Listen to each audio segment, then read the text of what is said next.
এক গ্রামে করিম নামের এক ছেলে ছিল। তারা অনেক গরিব পরিবারের লোক। একদিন করিম শুয়ে শুয়ে ভাবতে লাগলো সে একটি জমি চাষ করবে। তারপর সকালে উঠে করিম মোড়ল মশাইয়ের কাছে একটা জমি চাইতে গেল। মোড়ল মশাই, ও মোড়ল মশাই, আমাকে একটা ক্ষেত দেন, আমি চাষ করে খাবো। তুই কি বললি? তুই জানিস না ওই ক্ষেত্রা অভিশপ্ত?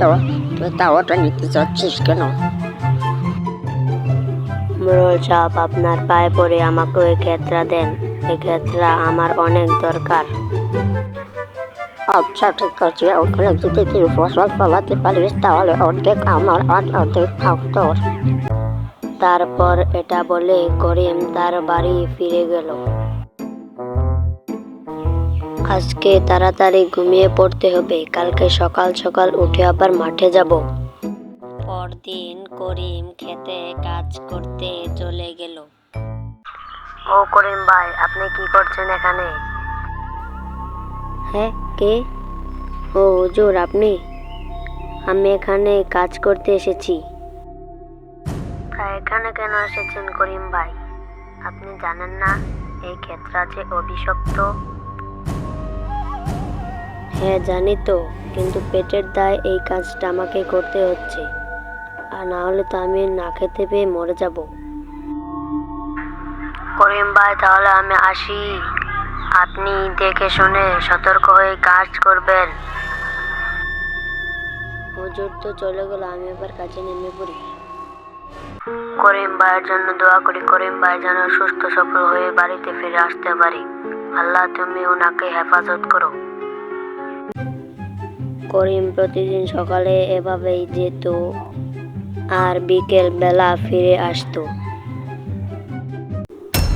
করিম একদিন যেয়ে দেখলো অবাক কাণ্ড, খেতে তো অনেক ফসল হয়েছে। আরে খেতে তো অনেক ফসল হয়েছে, এই ফসলগুলো ঘরে তুলে সবাইকে বলবো এই ক্ষেতটা অভিশপ্ত নয়। শুনেছিস করিম ভাই ওই অভিশপ্ত ক্ষেতে কাজ করে ফসল ফলিয়েছে? আমি তো শুনেছি যে ফসল ফলায় সে ফসল কাটার আগ্রাতে মারা যায়। তাহলে ওই ক্ষেত থেকে করিম ভাইকে কিভাবে ওখান থেকে ফিরিয়ে আনা যায়? এখন সবকিছু আল্লাহর হাতে। আল্লাহ, তুমি করিম ভাইকে হেফাজত করো।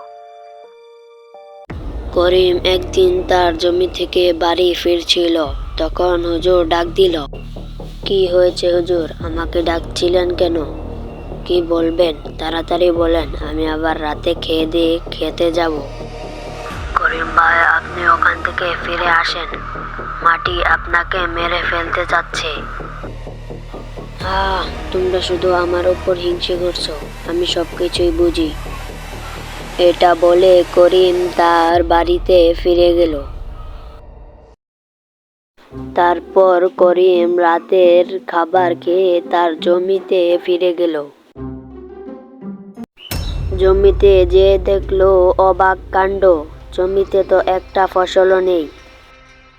তারপর সেই ক্ষেতের মাঝখানে গেতে করিম পড়ে গেল, আর শত চেষ্টা করে উঠতে পারল না। তারপর দিন সকালে যেমনকার ক্ষেত তেমন হয়ে গেল। তারপর থেকে করিমের অস্তিত্ব সেই গ্রামে দেখা গেল না। তারপর থেকে গ্রামে আলোচনা হলো যে করিমকে সে জমিটা মেরে ফেলেছে।